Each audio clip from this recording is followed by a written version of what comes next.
Pipila ka mga pasahero ang stranded sa Surigao Port sanglit suspendido gihapon ang biyahe sa mga sakayang pandagat tungod sa epekto sa bagyong Ada.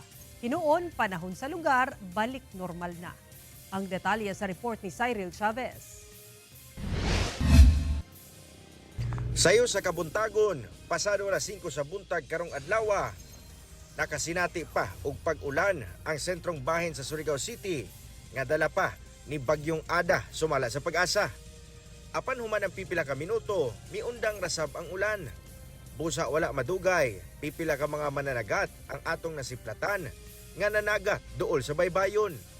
Sumala sa Philippine Coast Guard, gibawal gyapon ang pagpanagat karong adlaw, bisan pa man nga miarang-arang na ang panahon o minus na ang mga dagkong balod sa kadagatan. Busa padayon kuno sila sa pagpatrolya o pagpamadlong sa misupak niini. Hindi nga natin pinapayagan yung malalaki, tapos may mga bangka na mga maliliit na pumapalaot daw, may mga reports, kaya pinapa-roving natin yung Coast Guard natin, sir.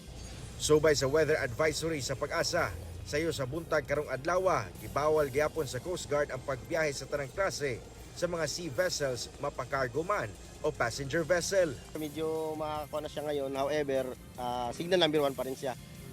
Kaya for safety ng ating mga riding public at ng lahat is temporary suspend po na to natin kasi i-assist pa rin natin, sir, kahit na kumbaga i-lift na ng Pag-asa, based naman sa professional judgment ng Coast Guard ay parang delikado pa, medyo i-hold lang natin konti. Tungod diin stranded ang pipila ka mga pasahero sa Pantalan sa Surigao City nga padulong unta sa Cebu, Dinagat Islands, Siargao ug Bukas Grande Islands.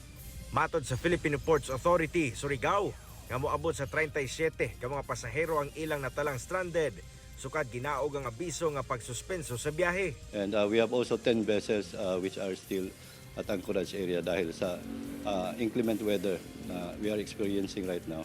Ang ubang pasahero nanguli na lamang, apan ang uban nagpabilin og nagulat nga matugutan na nga makabiyahe. Gisaway sab sa pipila ang libreng pagkaon nga gipanghatag sa DSWD.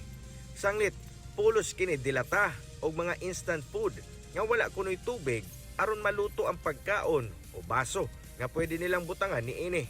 Maulan jud ang magikuan sa DSWD. Ni Aslamig favor ba kay gutom ba ya?